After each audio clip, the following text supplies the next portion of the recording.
tidak keras, supaya hati ini lunak dan lembut.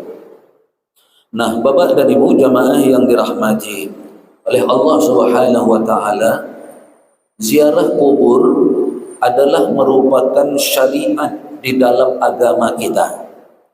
Ya, syariat di dalam agama kita, walaupun pada asalnya dulu Nabi kita Nabi Muhammad sallallahu alaihi wasallam melarang ziarah kubur tersebut. Bisa kita lihat beberapa hadis di halaman 224. Ada 3 di sana disebutkan hadis. Yang pertama, Nabi mengatakan, kuntu nahaitukum an ziyaratil kubur. Itu hadis yang pertama. Kuntu nahaitukum an ziyaratil kubur. Kemudian di hadis yang kedua, kalimatnya juga hampir sama. Inni nahaitukum an ziyaratil kubur. Lalu hadis yang ketiga mirip lagi bunyinya. Kuntu nahaitukum an ziyaratil kubur. Ketiga-tiga hadis ini yang kita sebutkan tadi kalimatnya itu mengandung makna bahwa kata Nabi kita sallallahu alaihi wasallam, sesungguhnya aku dulu melarang kalian ziarah kubur. Kuntu nahaitukum an ziyaratil kubur, adalah aku dulu melarang kalian berziarah kubur. Kemudian hadis yang kedua, inni nahaitukum an ziyaratil kubur, sesungguhnya aku dulu melarang kalian ziarah kubur. Kemudian hadis yang ketiga bunyinya juga, kuntu nahaitukum an ziyaratil kubur, aku dulu pernah melarang kalian berziarah kubur. Kenapa dulu dilarang Nabi umat Islam berziarah kubur? Karena memang bekas-bekas budaya jahiliyah dalam berziarah itu masih ada. Maka Rasul khawatir nanti syariat mereka terganggu, nanti akidah mereka jadi rusak. Kenapa? Karena kebiasaan-kebiasaan berziarah orang-orang jahiliyah itu masih kental terlihat pada waktu itu. Maka kemudian setelah Nabi kita mengajarkan bagaimana adab, bagaimana etika, bagaimana cara berziarah kubur, barulah kemudian Nabi dinyatakan dalam hadis yang pertama tadi sambungannya, fazuruha, maka sekarang berziarahlah kalian, kata Nabi. Kemudian hadis yang kedua sambungannya juga fazuruha, maka berziarahlah kalian. Di hadis yang ketiga juga sambungan hadis yang melarang tadi bunyinya fazuruha, maka sekarang berziarahlah kalian. Maka dari itu, kalau ada orang yang melarang orang berziarah kubur, berarti dia memenggal hadis ini. Dia potong hadis ini hanya sampai kepada kalimat nahaitukum an ziyaratil kubur, aku larang kalian berziarah kubur. Padahal itu dulu di awal Islam itu datang karena dikhawatirkan cara-cara berziarah orang-orang jahiliyah itu masih dilaksanakan nantinya oleh umat Islam. Tapi hadis yang tadi jangan sampai diputus. Fazuruha, maka sekarang berziarahlah kalian, kata Nabi kita sallallahu alaihi wasallam. Jadi dengan dasar hadis tadi ada 3 kita sebutkan hadis di halaman 224, maka ziarah kubur itu adalah syariat dalam agama kita. Itu yang pertama. Yang kedua, ziarah kubur itu merupakan perintah dari Nabi kita sallallahu alaihi wasallam. Kenapa? Karena kalimatnya fi'il amar. Artinya kata kerja memerintah, menyuruh, fazuruha, maka berziarahlah kalian, akan perintah itu.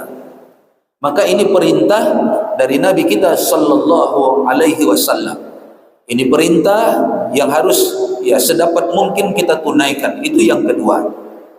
Kemudian yang ketiga, ziarah kubur itu mendatangkan manfaat bagi penghuni kuburan yang sedang kita ziarahi, yang sedang kita datangi. Maka itu harus, penghuni kuburan harus mendapatkan manfaat dari orang yang datang berziarah kubur tersebut. Jangan sampai dia tidak mendapatkan manfaat dari ziarah itu.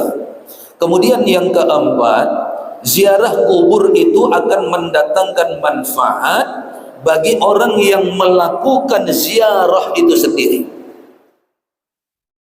Kalau bagi yang bersangkutan tidak ada manfaat yang didapat, maka ziarah itu tidak bermanfaat baginya. Nanti akan kita lihat apa manfaat ziarah kubur itu bagi kita yang melakukan ziarah, bagi orang-orang yang melakukan ziarah.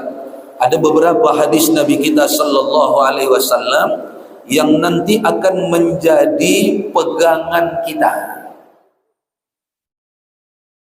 Ungkapan Nabi sallallahu alaihi wasallam itu jadi pegangan hidup kita. Ingat nih. Kenapa? Karena ucapan Nabi itu pasti, bukan mungkin.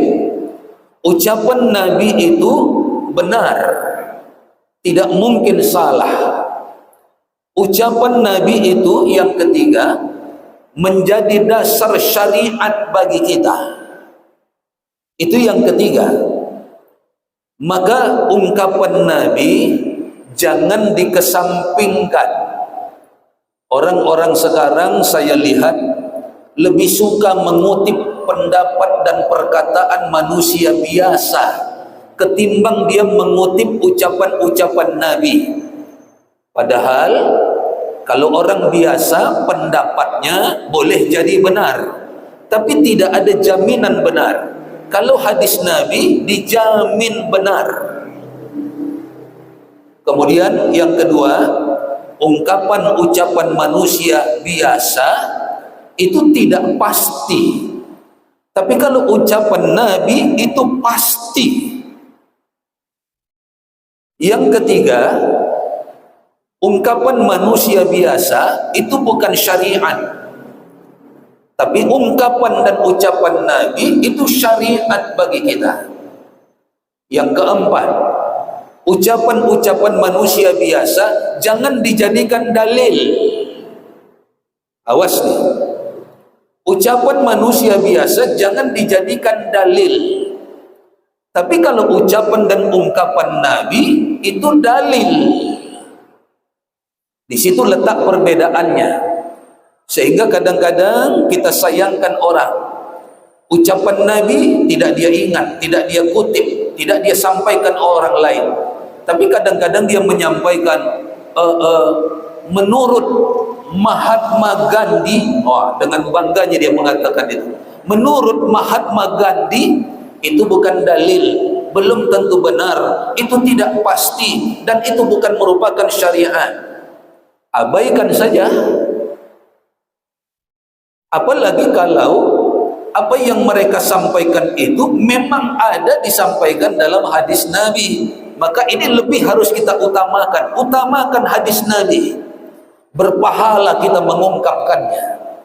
Dan itu tadi ada kepastian, dia benar, dia dalil, dia menjadi syariat. Kadang-kadang maaf kadang-kadang ada orang yang mengutip pendapat misalnya dengan mengatakan menurut Insinyur Soekarno.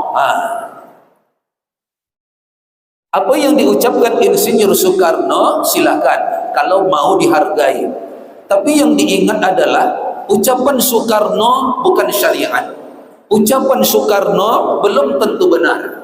Ucapan Soekarno tidak pasti. Ucapan Soekarno jangan dijadikan dalil. Seperti ungkapan Panji Gumilang, madhabku adalah madhab Soekarno, kata dia. Kan datang bodohnya. Itu yang jangan sampai sama kita. Ini ucapan Nabi, fazuruha, berziarahlah kalian, syariat. Fazuruha, berziarahlah kalian, itu pasti. ada manfaat bagi yang sudah meninggal itu maupun bagi yang berziarah yang masih hidup. Fazuruha, berziarahlah kalian. Itu jadikan dalil. Jadikan itu dalil. Nah, kalau tadi kita sebutkan contoh-contoh orang yang mengutip pendapat-pendapat tokoh. Pendapat ulama pun, awas ini. Kalau itu pendapat si ulama, maka jangan dijadikan sebagai dalil. Tapi kalau si ulama mengatakan itu berdasarkan Al-Quran atau dalil hadis Nabi, maka kita tetap mengatakan berdasarkan hadis Nabi yang disampaikan oleh ulama itu, boleh. Awas nih, yang berlebih-lebihan mencintai Gus Baha. Saya senang dengan Gus Baha, saya suka dengan Gus Baha. Tapi jangan selalu mengutip dengan mengatakan menurut Gus Baha, awas. Pendapat Gus Baha bukan syariat, pendapat Gus Baha bukan dalil, pendapat Gus Baha tidak pasti. Kalaupun itu memang benar, bisa jadi nasihat sama kita. Atau misalnya yang berlebih-lebih juga, ya katakan memuliakan Habib Umar bin Hafiz. Saya termasuk yang mengagumi Habib Umar bin Hafiz, ya, yang memuliakan beliau, yang menghormati beliau. Tapi kita jangan sampai salah ucapan Habib Umar bin Hafiz, kita kembangkan kemana-mana, sementara hadis Rasulullah kita tidak mau mengembangkannya kepada orang lain. Ucapan Habib Umar atau ucapan Gus Baha bisa jadi benar, tapi sebenar-benarnya itu bukan syariat. Kalau cocok dengan syariat, maka syariatnya itu yang kita sampaikan berdasarkan Al-Quran. Nah, begitu dia. Kalau yang disampaikan Habib Umar maupun Gus Baha cocok dengan hadis Nabi, hadis Nabinya yang kita sampaikan. Itu harus mulai kita biasakan. Kultus kepada Al-Quran wajib, kultus kepada Rasulullah itu wajib, tapi kultus kepada ulama jangan. Apalagi kultus kepada orang yang bukan ulama. Ada yang mengutip-ngutip kan, menurut Muhammad Hatta katanya. Ada lagi yang mengatakan menurut Jenderal Sudirman. Jangan. Kalau ada itu dalam Al-Quran, ungkapannya ungkapan lewat Al-Quran, ungkapkan dia. Kalau yang dikatakan mereka itu ada dalam hadis Nabi, maka ungkapkan hadis Nabinya. Itu lebih berpahala bagi kita. Itu lebih pasti. Nah, maka sekali lagi kita tekankan, ini ungkapan Nabi kita sallallahu alaihi wasallam. Maka ini syariat, ini dalil, ini pasti, dan ini benar, insyaallah benar. Karena Nabi itu adalah utusan Allah. Pada awalnya bahwa berziarah itu dilarang karena khawatir dengan bercampur budaya-budaya jahiliyah dulu berziarah. Tapi kemudian setelah syariat diajarkan Nabi sallallahu alaihi wasallam, maka Nabi kita memerintahkan, menyuruh kita selalu berziarah. Nah, Bapak dan Ibu jamaah yang dirahmati oleh Allah Subhanahu wa taala, bagaimana agar ziarah itu berpengaruh kepada hati yang keras yang mau diobati? Karena sekarang ada muncul istilah, ya, ada muncul istilah. Kita sering dengar kalimat itu, misalnya wisata religi. Ziarah tapi disebut sebagai wisata. Awas, ini betul enggak bisa mengobati hati? Atau nanti malah jadi karena hobinya traveling sana, traveling sini, akhirnya menjadi jalan-jalan saja, akhirnya menjadi cuci-cuci mata saja nanti. Akhirnya nanti hanya memperbanyak, ya, arsip galeri foto maupun video saja, tapi merubah hati jangan sampai tidak terjadi. Karena memang tujuan ziarah itu nanti adalah untuk mengobati hati yang keras agar dia menjadi lunak. Boleh ditanya sama orang yang berwisata-wisata religi itu, mereka betul tak berubah hatinya dengan berziarah itu? Apa betul dia semakin takut mati? Apa betul dia semakin ingat-ingat kepada kematian seperti yang kita bahas pada langkah yang kelima yang lalu? Betul tak dia semakin siap-siap menghadapi kematian apa tidak? Kemudian Bapak dan Ibu jamaah yang dirahmati oleh Allah Subhanahu wa taala, dalam satu hadis yang bersumber dari sahabat Abu Hurairah radhiyallahu anhu, ketika itu disebutkan oleh Abu Hurairah, Nabi kita sallallahu alaihi wasallam pergi menziarahi kuburan ibunda beliau Siti Aminah. Nabi Muhammad pergi menziarahi kuburan ibunda beliau Siti Aminah.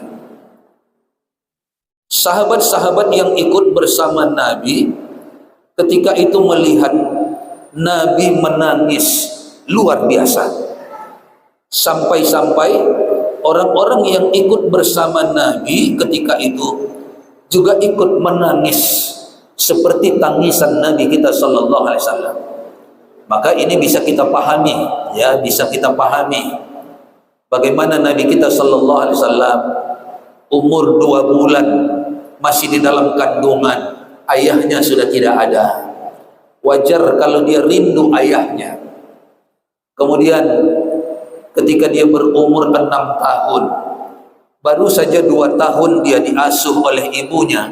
Kenapa? Karena sejak lahir dia diasuh oleh ibu susunya, yaitu Suwaibah Aslamiyah dan juga Halimatus Sa'diyah. Baru kemudian diserahkan balik kepada Siti Aminah. Umur 6 tahun Nabi Muhammad, Siti Aminah pun meninggal dunia, yatim piatu Nabi kita. Jadi wajar kalau dia rindu ayah, wajar kalau dia rindu ibunya. Maka ketika dia berziarah, dia pun menangis sejadi-jadinya, dan orang-orang di sekitarnya pun menangis ikut dengan Nabi kita sallallahu alaihi wasallam. Lalu Nabi kita sallallahu alaihi wasallam menceritakan kepada para sahabat apa yang membuatnya menangis seperti itu.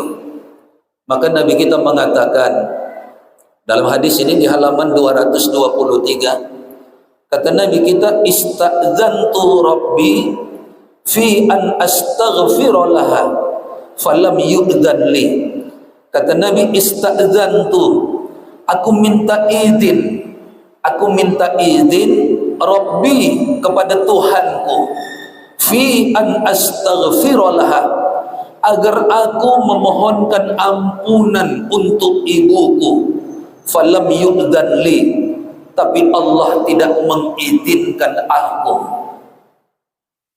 Aku minta izin kepada Allah agar Allah mengampuni ibuku. Aku minta ampun kepada Allah untuk ibuku, tapi falam yu'dzan li, Allah tidak mengizinkan aku memintakan ampunan kepada ibuku. Ada orang yang salah memahami hadis ini, sehingga ada pendapat itu beredar di video. Jadi saya tidak menghibah. Ada seorang ustadz namanya Ustadz Firanda Andirja. Ini tinggal di Jakarta. Maaf, saya tidak menghibah karena ini barang contoh. Sama dengan ketika Allah menceritakan Fir'aun dalam Al-Quran. Allah bukan menghibah Fir'aun, tapi Allah beritahu sama kita, jangan sampai kayak Fir'aun.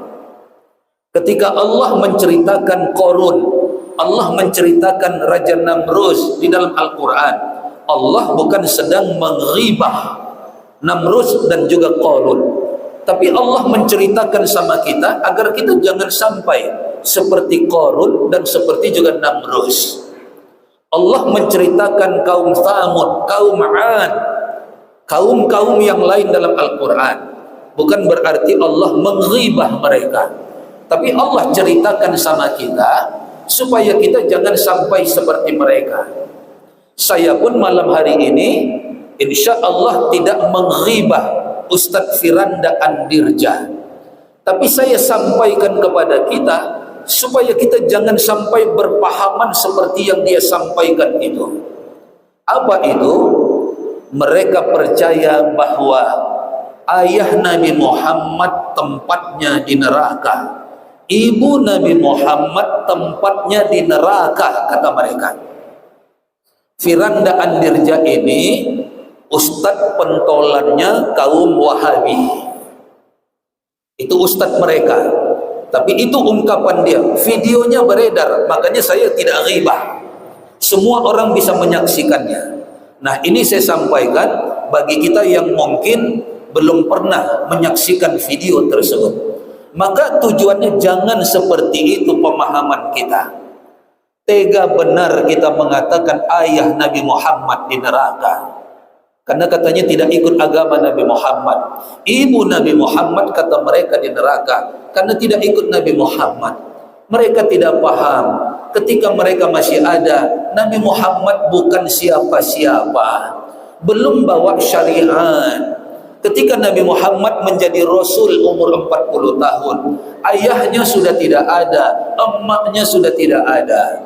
Tapi kalau orang yang Nabi Muhammad sudah diangkat jadi Rasul, mereka menentangnya, barulah mereka di neraka. Seperti pamannya Abu Jahal, walaupun pamannya. Seperti pamannya Abu Thalib, walaupun itu pamannya. Kenapa? Karena sesudah datang syariat Nabi Muhammad, mereka tidak mengikutinya. Sementara ayah emaknya itu meninggal dunia sebelum syariat Nabi Muhammad datang, termasuk datuknya Abdul Muthalib. Maka dari itu, Bapak dan Ibu jamaah yang dirahmati oleh Allah, hadis ini memang kalau sederhana memahamkannya seperti tadi, aku minta izin kepada Allah untuk memohonkan ampunan untuk ibuku, tapi Allah tidak mengizinkanku. Kan bisa dipahami seperti tadi, Pak. Saya, Bapak dan Ibu, kalau mengisi doa di acara-acara di luar doa setelah sholat, saya selalu menerjemahkan doa yang saya panjatkan. Misalnya ketika saya berdoa, Allahumma ghfir lana dzunubana, ya Allah ampunilah dosa-dosa kami. Jelas itu saya katakan. Kita ngaku berdosa, kita punya dosa, kita katakan kita memang berdosa, maka kita minta ampun kepada Allah atas dosa-dosa kita. Ketika saya mengucapkan doa wali abaina wali ummahatina, itu kan orang tua, saya tidak pernah mengatakan ampuni juga ya Allah dosa-dosa kedua orang tua kami. Tidak pernah itu saya katakan. Kenapa? Tidak sanggup saya menuduh orang tua saya berdosa. Kalau saya akui saya pernah berdosa, tapi orang tua saya itu tidak sanggup saya menuduh mereka berdosa. Maka jangan pernah begitu kalau memohonkan doa untuk orang tua kita. Ya Allah ampuni dosa-dosa hamba, betul. Dan ampuni juga dosa-dosa ayah dan ibu hamba. Jangan kita ponis ayah kita berdosa, kita ponis ibu kita berdosa. Tega niat kita, tega sekali kita mengatakan orang tua kita seperti itu. Maka lalu bagaimana Ustaz menerjemahkan tadi? Saya selalu mengatakan ya Allah ampunilah dosa-dosa kami dan ampuni serta sayangi kedua orang tua kami. Ampuni dan sayangi kedua orang tua kami. Jangan tuduhkan mereka berdosa. Kita menjadi anak yang tega menuduh orang tua kita seperti itu. Nah, sama dengan ini, Nabi Muhammad itu ada karena setetes air mani dari Abdullah. Lalu Nabi Muhammad lahir, besar, dewasa, itu darah daging Abdullah. Masa darah daging Nabi Muhammad yang darinya bersumber Nabi Muhammad itu akan dinerakan nanti tempatnya. Tega benar mereka memang. Tidak mungkin Bapak dan Ibu, darah daging Nabi Muhammad dari setetes air maninya maka lahirlah Nabi Muhammad. Masa yang punya embrio, punya setetes mani itu ditempatkan oleh Allah di neraka? Keyakinan kita tidak begitu. Termasuk ibunya Siti Aminah. Nabi Muhammad 9 bulan 10 hari dalam kandungan ibunya. Kira-kira pantas tidak ibunya itu ditempatkan di neraka? Itu yang harus kita ingat. Pernah dengar enggak ada hadis yang begini? Ada orang berpura-pura, bersandiwara, katanya dia mau membalas, mencambuk Nabi Muhammad. Lalu Nabi Muhammad memperbolehkannya membalas. Tapi dia minta kepada Nabi Muhammad, dulu ketika engkau cambuk, aku tidak pakai baju ya Rasul. Maka sekarang ku minta engkau buka juga bajumu. Nabi menurutinya. Kalau betul Nabi pernah mencambuknya, balaslah, kata Nabi. Setelah Nabi membuka bajunya, dia lagi mengatakan, ya Muhammad, dulu ketika engkau cambuk, yang kau cambuk bagian belakang badanku. Sekarang engkau belakangi aku dan akan ku cambuk engkau dari belakang. Oh. Nabi Muhammad menurutinya. Ada pernah dengar hadis itu? Pernah ya? Yang akhirnya dia tidak jadi mencambuk Nabi Muhammad, tapi dia peluk Nabi Muhammad dari belakang. Ini kisah Akasyah bin Muhsin, ya, namanya Akasyah bin Muhsin. Dia tidak jadi. Orang yang sudah sempat emosi karena dia tega minta balas kepada Nabi Muhammad, ingin mencambuk Nabi Muhammad, menyuruh Nabi Muhammad membuka bajunya, tapi Nabi Muhammad menurut. Tapi ternyata tidak jadi dia cambuk, Pak. Justru cambuknya dia buang. Dia pun menerkam Nabi Muhammad dari belakang. Dia peluk kuat-kuat. Nah, orang yang sempat emosi heran, ada apa sebenarnya? Lalu setelah suasana tenang, Nabi Muhammad bertanya kepada si Akasyah, apa sebetulnya yang terjadi? Pernahkah aku mencambukmu? Kata Akasyah, tidak ya Rasul. Ah, kata orang, tidak pernah. Lalu kenapa tadi kau lakukan?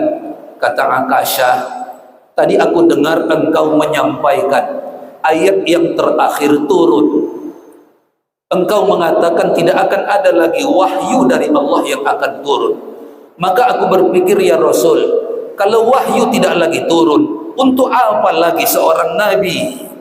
Karena nabi itu perantara Allah turunkan wahyunya. Maka aku berpikir engkau tidak akan lama lagi akan berpulang ke hadirat Allah ya Rasul, kata Akasyah.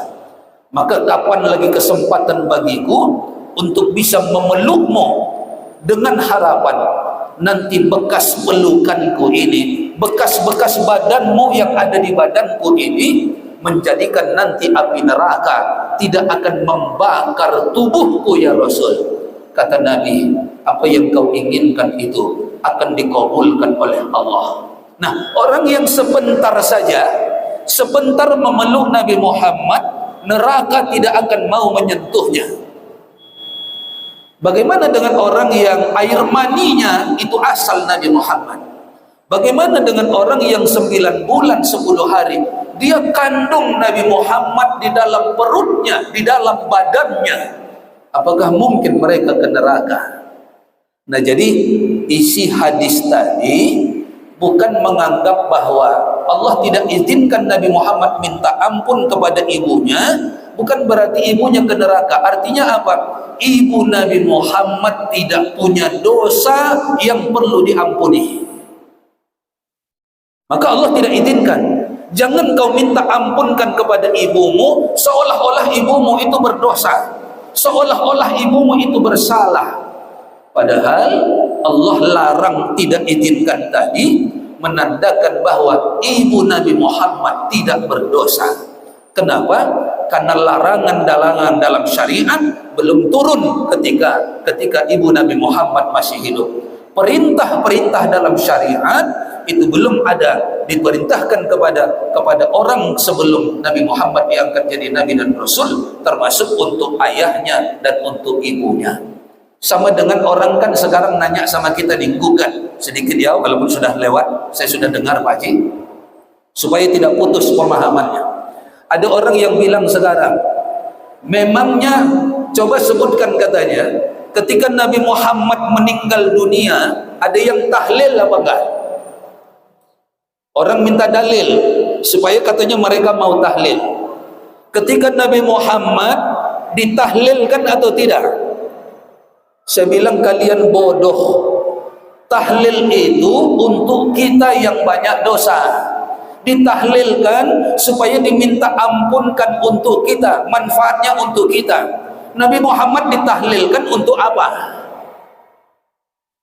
Memangnya kita pernah berdoa, ya Allah ampunkan dosa Nabi Muhammad? Ada yang pernah?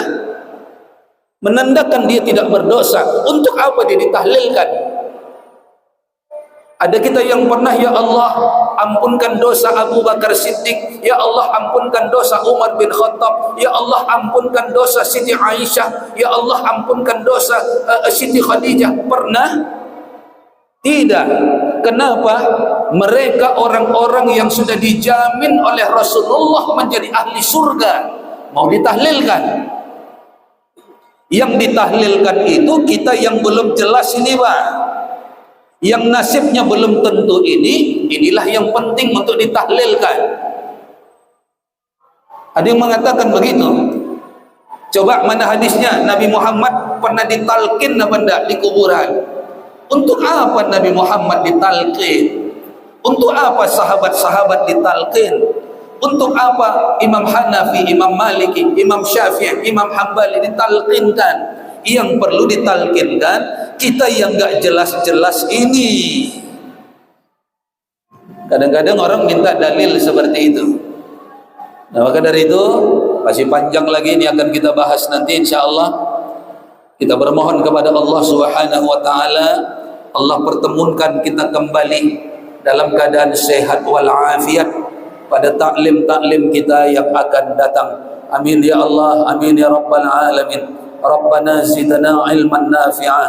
Ya Allah, tambahilah untuk kami ilmu-ilmu yang bermanfaat, warzuqna fahmah, dan anugerahkan kepada kami pemahaman beragama yang benar ya Allah, wa amalan salihah, dan jadikan ilmu-ilmu yang ada pada kami menjadi dasar motivasi kami mengerjakan amal-amal soleh, amal-amal kebaikan ya Allah. Rabbana atina fid dunya hasanah. Ya Allah, baikkanlah keadaan kami di atas dunia ini dimanapun kami berada. Wa fil akhirati hasanah, dan baikkan kehidupan di akhirat kami nanti dimanapun kami berada. Wa qina adzabannar, dan hindarkan kami ya Allah dari azab dan siksa api neraka. Amin ya Allah, amin ya mujibas sa'ilin. Walhamdulillahi rabbil alamin. Billahi taufiq wal hidayah. Wassalamu alaikum warahmatullahi wabarakatuh.